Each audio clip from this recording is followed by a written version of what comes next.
Hi, I'm Heather Hubbard. I went from being a lawyer and partner at one of the largest firms in America to becoming an online personality and successful entrepreneur. I know what it takes to rise to the top. I also know all too well the toll it can take on your health and personal life. So, how do you shine bright without burning out? How do you chase joy while achieving success? You're listening to the Hustle and Flow podcast. Welcome back to Hustle and Flow. I am your host, Heather Hubbard, and we are on episode 255, and I cannot wait for you to meet today's guest. So today I have Leah Campbell Badertscher, and she is a long ago former attorney turned artist, writer, creativity coach, and founder of The Art School and the Art School podcast. She supports others in achieving seemingly impossible goals, creating bodies of work, and living beautiful lives that reflect their true, dazzling, innate creative genius. That is the heart of her work.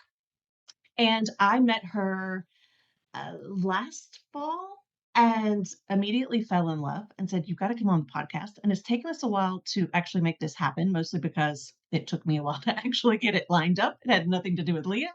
But I am so excited that she's on the podcast with us today. Leah, welcome to Hustle and Flow.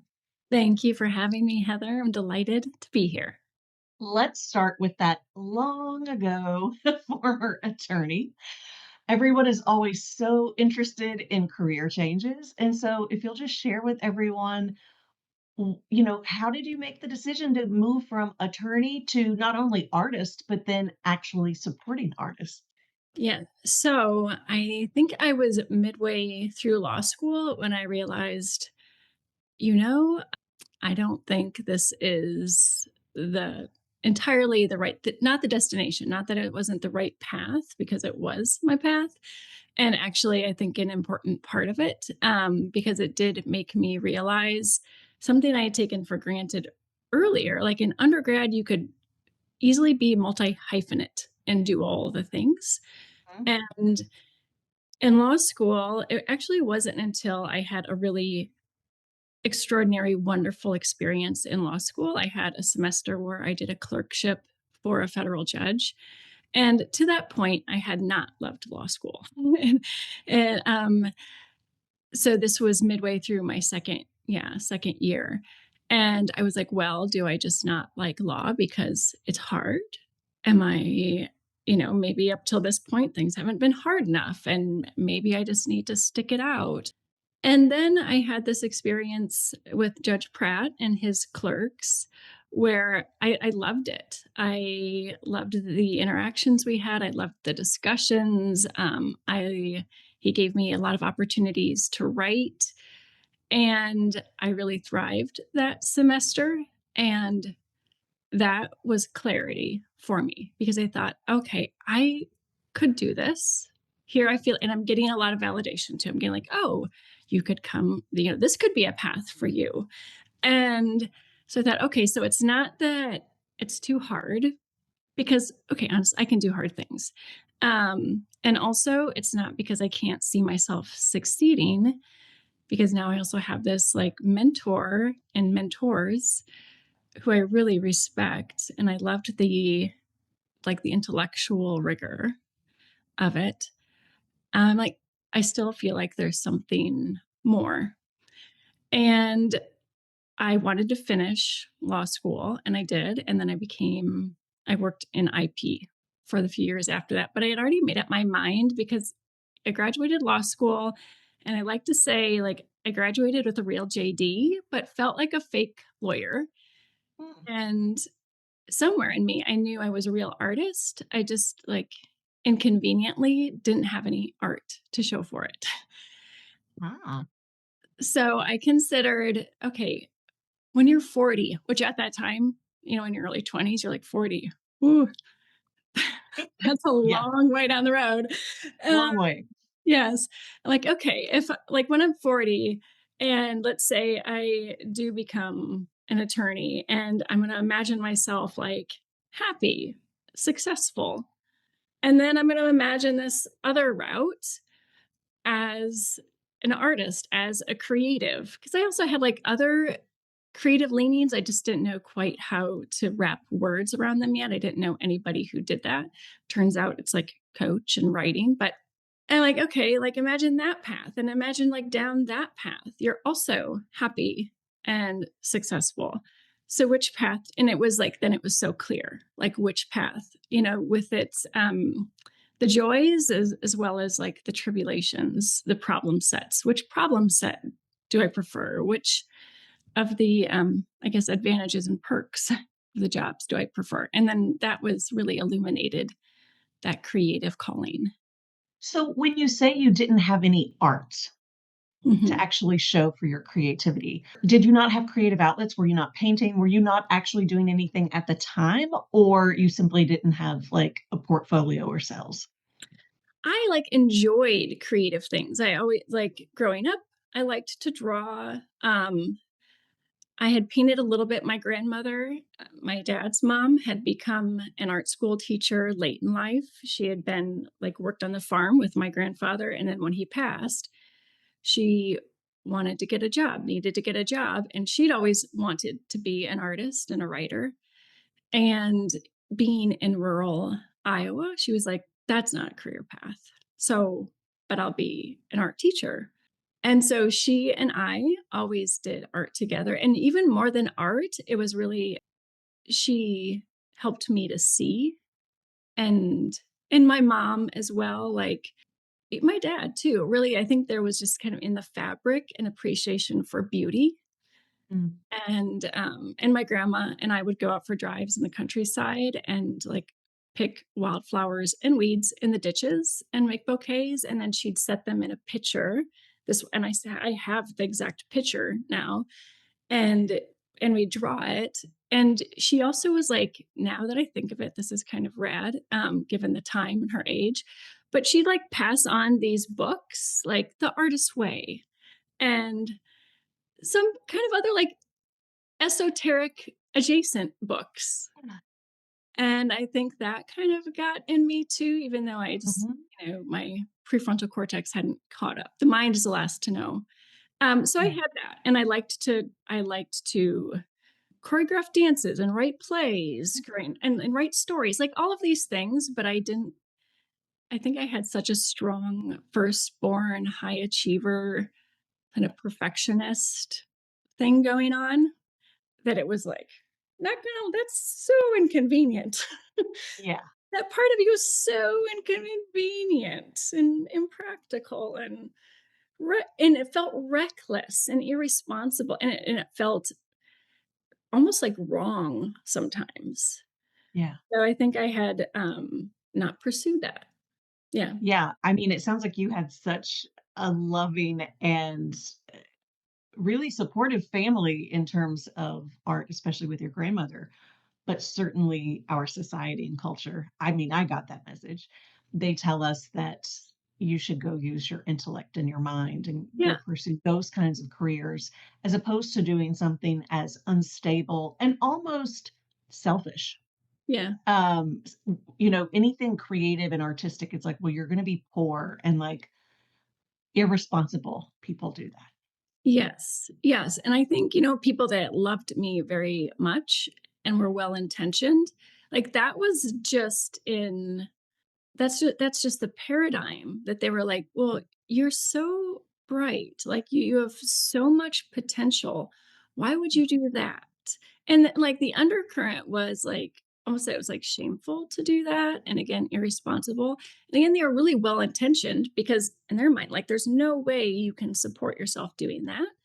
So I Mhm. was, guided in the direction of STEM. And then eventually I like filtered that out and did finance and law.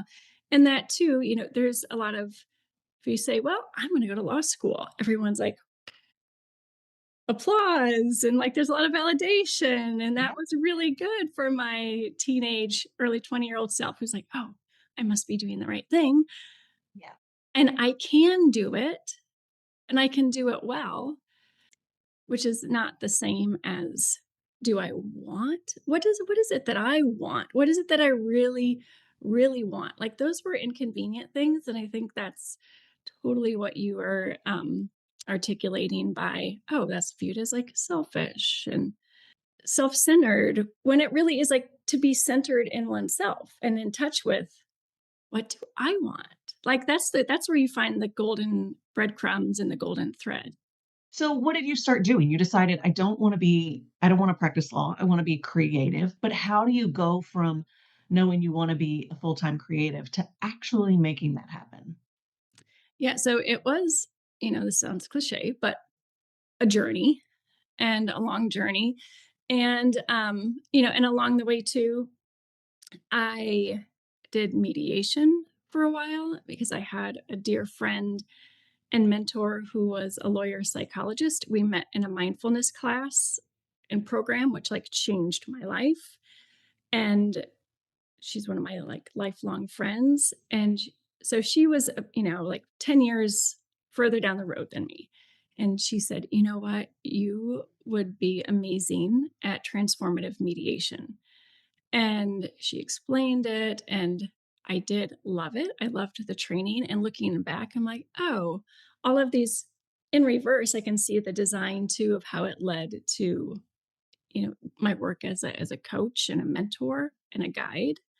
But I thought, okay, well, here's a place where I can be more me, and I loved the purpose behind it, and the philosophy and the intentions. So I did that too, and we were still living in we were in Iowa City at the time. My husband was finishing his PhD, but it was like the day after law school still.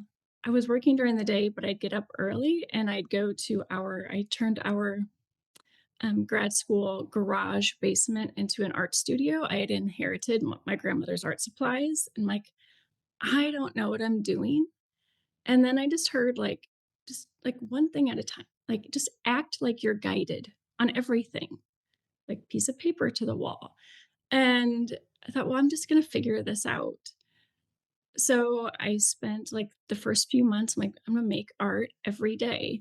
And at the end of 3 months, making art before work and after work, I was like, oh, there's got to be a different piece of this too, because I'm going to make myself as miserable making art as I was capable of making myself miserable in law school. And then it was really easy to be like, well, it's because it's law school. And and now I'm like, oh, what's the common denominator here?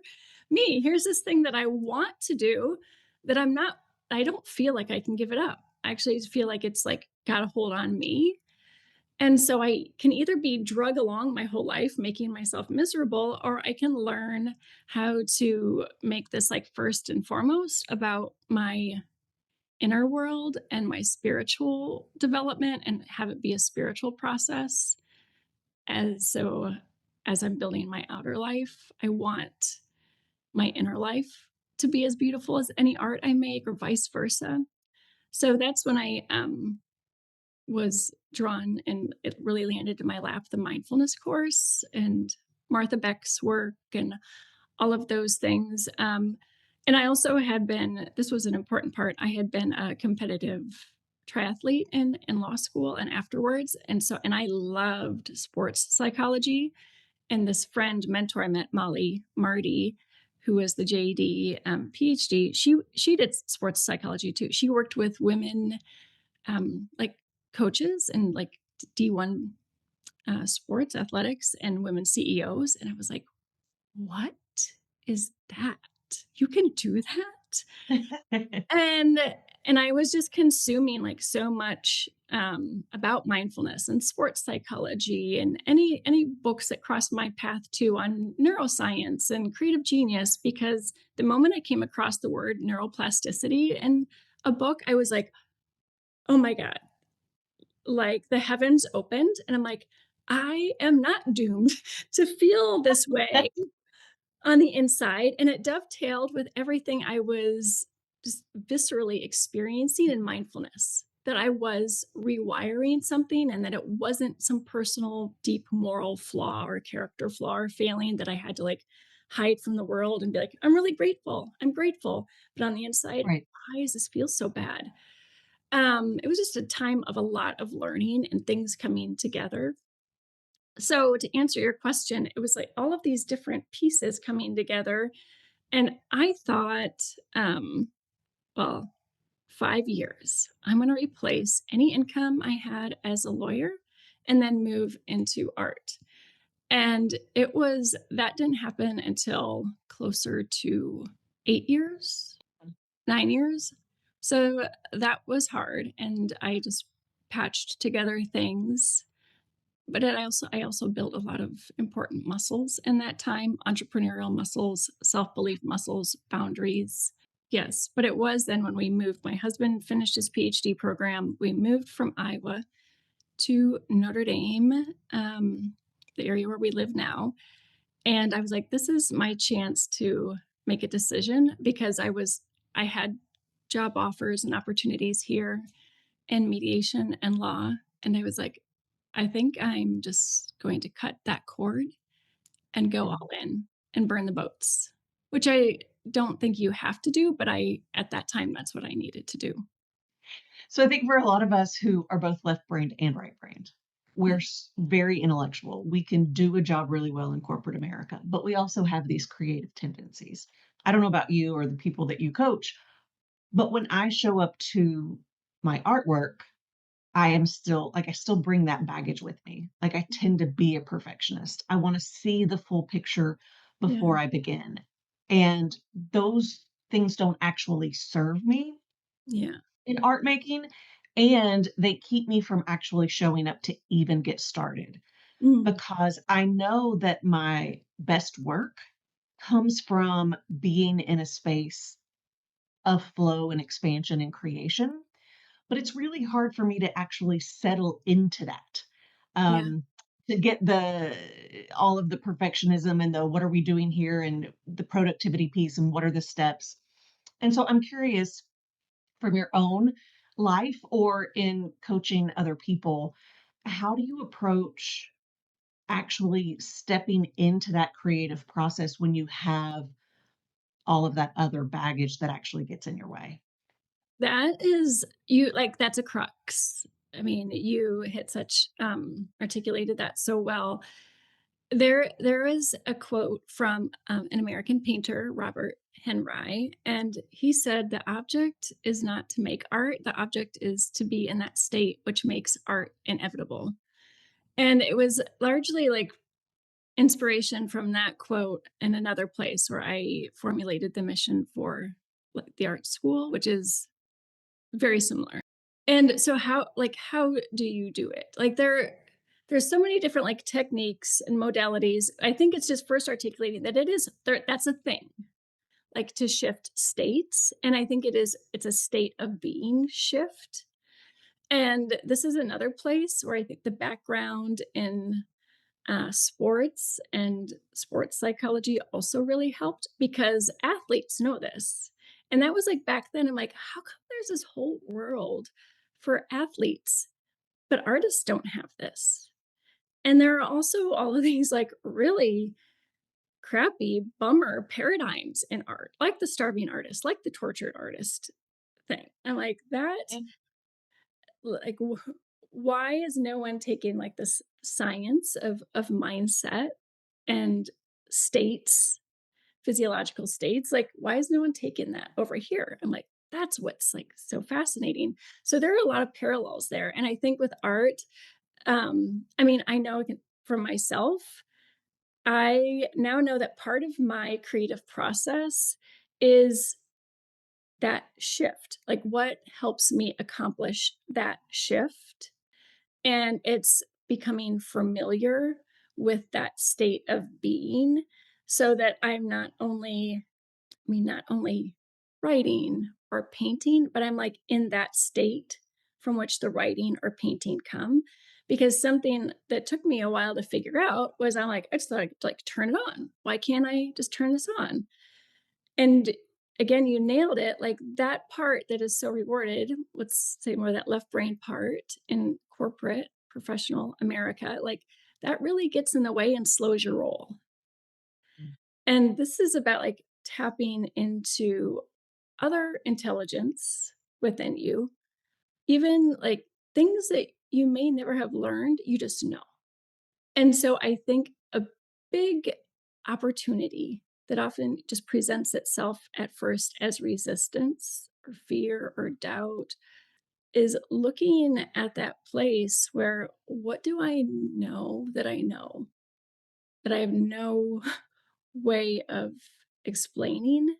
People are really afraid of that, particularly people who have been very conditioned and trained, which is not a bad thing to be high functioning in and successful in corporate settings. So it's not that you have to burn that down, which is something people are scared of, but it is like wading into those waters.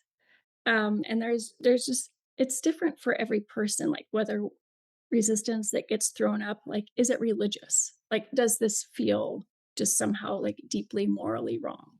Like that's one. Yeah. Another one is like science can be a religion too. I have a lot of Mhm. clients that are doctors and they're like, I am allergic to anything woo. And I'm like, okay, what if this isn't woo? Because like woo is something I think a lot of times, like in materialism, like anything you can't explain yet that hasn't been able to be observed because we don't have a way to measure it gets thrown into this box of woo. Yeah. Like, no, what if there are things there's just ways we don't have ways of measuring it yet. We don't have ways to prove that you know what you know. And it sounds like so silly and easy when I describe it here, but it really can be like an existential crisis for people. And I it threatens an identity because if you Mhm. have built a solid, beautiful, meaningful life on all of these things and those aspects of your being, there are deep parts of you that are threatened when you move over here into mystery and intuition and what I call like capital C creativity. Like this is not arts and crafts, folks. We're like you're channeling a life force. And that can really turn people off. But generally, what keeps them coming back is either just this, I know there's more, or what keeps them coming back is something is not working over here in the left brain world where they're doing all the right things and like, I should be happy. They're like, but I'm not. And now I'm sick. Or now this is happening. And now this is falling apart. And it seems to have no logical explanation and they can't fix it no matter how capable they are. Right. And so it's almost like a victory by surrender, like a because Yeah. I have, some clients come and they're like, I don't even know if I should be here. I am not creative. Like, thou dost protesteth too much, right? Yeah. But because I think if you start to make a little space for that, though, you make a little space for it, and it's like unkinking a vessel or an artery in you, and there's a life force, your own essence that starts to flow through that, and it takes on a life of its own, and it does change things without you figuring it out or trying, which is also scary and threatens when you've really built a well-ordered, which is an amazing thing, a well-ordered life. But Mhm. I feel like particularly what the creativity that I see people coming to me for, and being called to expand, and it's like they've hit a ceiling with their previous toolkits. And so, back to your point about how do you make that shift, there's a whole different way, like toolkit and way. And Mhm. it's also understanding it's not a reframe. Like there is a place where something clicks in and you're like, this is like bedrock truth. And it looks different for every person. But again, I think you're I don't say 80% there, but to have recognized that, oh, there is a shift that has to happen. And there's more to me than I could have expected. And I'm not going to control this process. So I call it like the on ramp. Different people have different on ramps, and it's like working Mhm. with them. I think a essential part of it too that can help no matter the person is safety work and nervous system regulation Mhm. any trauma work that Yeah. healing that needs to be done. That's I feel like creativity, like, that's the gift of it too, is that it's calling a person to unlock a potential, calling them into their fullness, to expand, and it's very benevolent, and that work is gonna require healing. And it reminds me, which, a lot of my shifts came from mindfulness as well. That's what just opened up so much. But when you think with your mind all the time, and I find that when you're creating that you got to be more in your body. Yes. You got to get out of your head and into your body. And most of us weren't taught how to be in our body. Right. And I love the synergy of this conversation because it reminds me people don't come to me for creativity. They often come for clarity because, Mm, again, they know how to solve everything and fix everything, but there's something that they just can't fix. They can't figure it out. They've used all their tools. They're very smart people. They've done a ton of personal and professional growth work, but they're like, why can't I, like, why am I in a rut? Why can't I figure this out? Like, and like they'll come to my retreat. And mm. there's so much mystery and there's so much intuition. And so many are like, well, what's the exact agenda? And what are we doing? And Yes. I'm like, I could tell you, and it won't matter Right. because you're still using your head. And the work that we do there, it's about getting out of your head. It's about getting into your body. It's about doing things that you normally probably wouldn't trust. Yes. Some people do, but even those of us that do trust it, sometimes it's helpful to have a facilitator. I think, both of us guide people, and we also are happy to say we hire other people to guide us. It's Yes. different when someone else is facilitating it, but it's so interesting because I'll have so many people say at the end, the things that like I was most resistant to, that I thought, "What has Heather got me doing?" were the things that offered the biggest breakthroughs, Oh, yeah. and that they then take home with them. And you were talking about the life course, and that's true, right? Like shifts just change, people change when they come to that. And it Yeah. makes me think of you with like what you're doing in the flow state of that creativity. When you get into that state, truly things just transform. They just change because you accessed a part of yourself that you either hadn't accessed before or hadn't accessed in a long time. Yes. And that's the mystery, that's the magical piece. And I'm just going to say, I love that both of us left brain girls are out here doing this because I do think in many ways we are the bridge Mhm. for all of the people out there who, whether it's, natural or conditioning, they have so much of that left brain. And it's like all of your breakthroughs Yes. are going to come over here Yes. and you don't have to lose yourself in the process. 100%. I'm yeah, getting emotional. So you're like hit on something. Yes. Yes to being the bridge. And yes to the reassurance you're not going to lose yourself. I think it's like a flow state for me sometimes, like one way to describe it is and like flow way of being. It's like self-forgetting, but feeling more like myself and at home than ever. Mm, So it's like yes. a lack of sometimes I'm like, what is that? Like amazing lack of self-consciousness when you're in that place. Hmm. And because I think when you're again, when you first try to get into it and you're trying to create from just the left hemisphere, there's a lot of self-consciousness. And Yes. it occurred to me one time, I'm like, oh, the opposite of self-consciousness is not necessarily unconsciousness. It's just take off the self. It's just Hmm. and sometimes that can be like my shorthand. Um, as an on-ramp sometime, I'm like, what does consciousness just feel like in this moment? And I think that becomes what's like then deeply reassuring to people too. Like you're not losing yourself. It is like discovering a part of you that maybe you lost or maybe you have sensed was there. Because the other thing that is so moving is when people are like, I did not see this coming. If you would have told me that I would be doing this, that I would have changed in this way, my life would have changed, I would have thought you were crazy. Yeah. And they're like, I don't recognize my life or myself. And yet I deeply do. Like more, this is more me than any of my life has been before, which is not Hmm. meaning that it was bad. And I think I appreciate what you said about us left brain girls too, because something I did not see coming, because for a while I was like, gosh, I should have been on this path when I was since I was 9.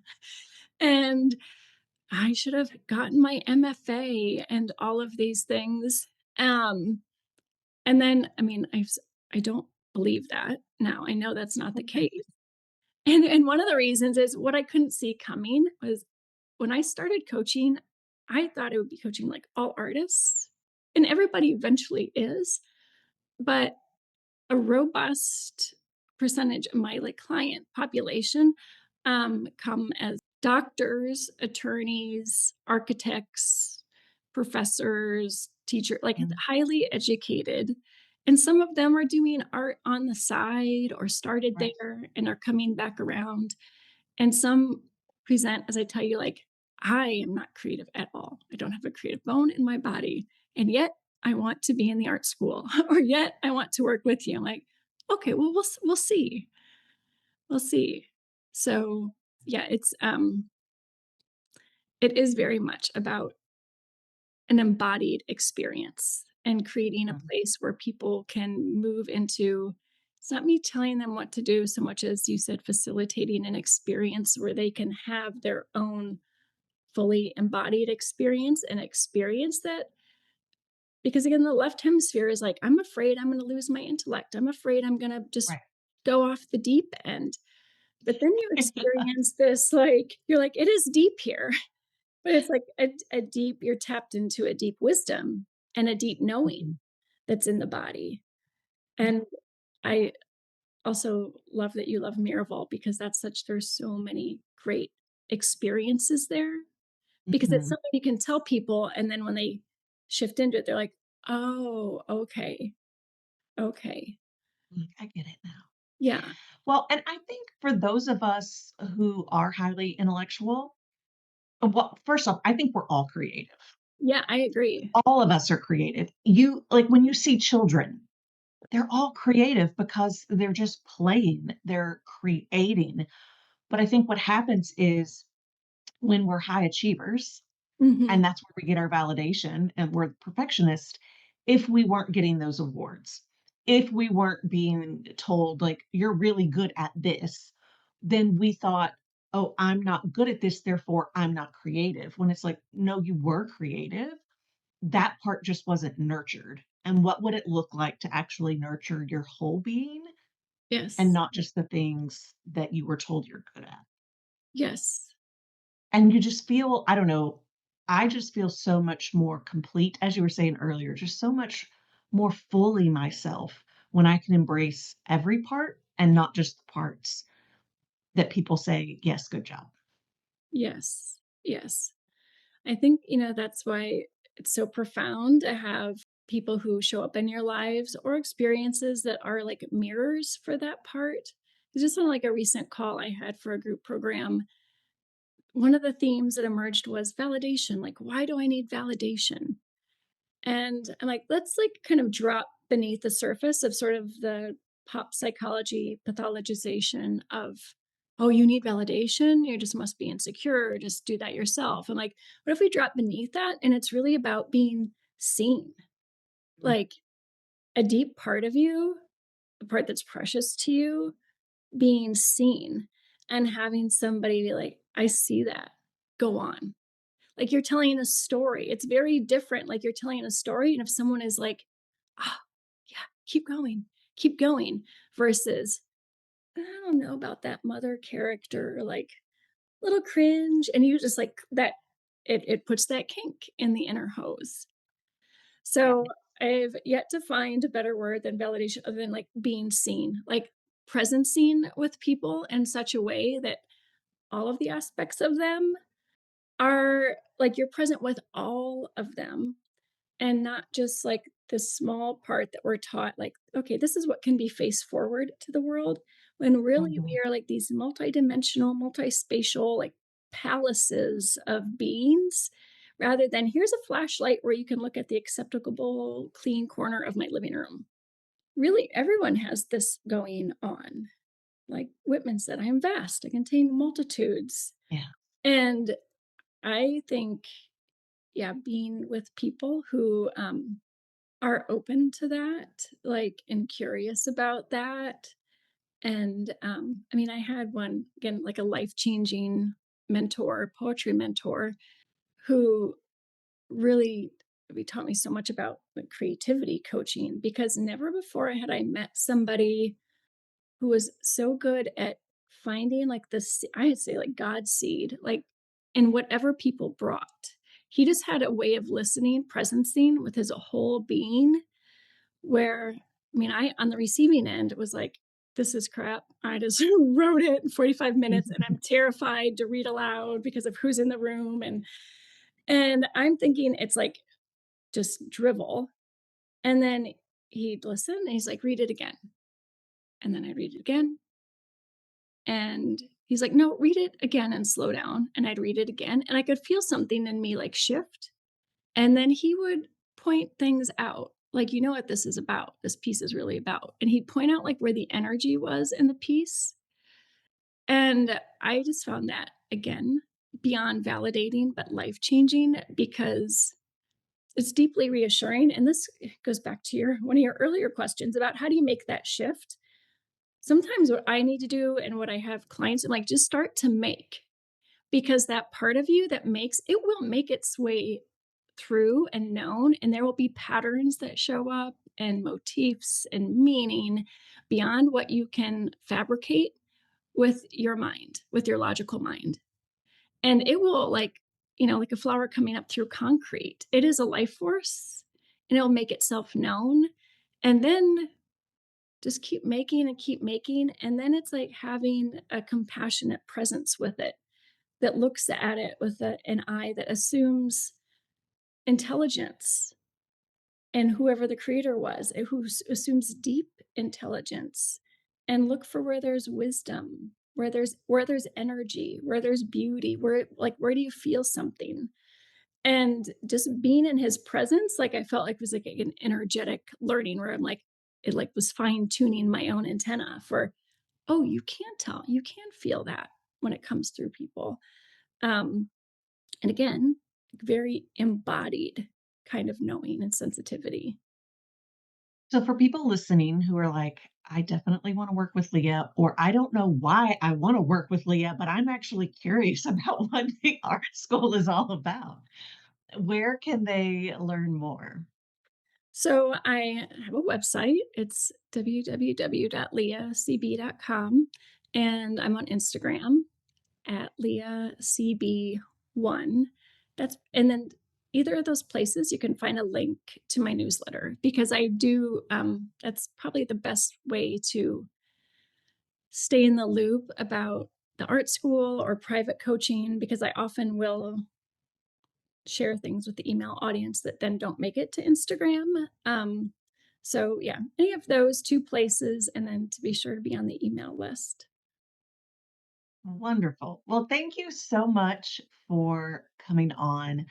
I found this conversation fascinating and very life affirming. So, what a gift. Thank you. Thank you for coming onto the show. Thank you, Heather. So good to be with you. Thank you so much for joining me for this week's podcast. If you're watching on YouTube, give the episode a like and leave a comment below so we can keep the conversation going. Also, be sure to subscribe to the channel so you never miss a future episode or announcement. Listening on Apple, Spotify, or another podcast app, you can watch the video and join in the after show conversation by visiting hustleandflowpodcast.com.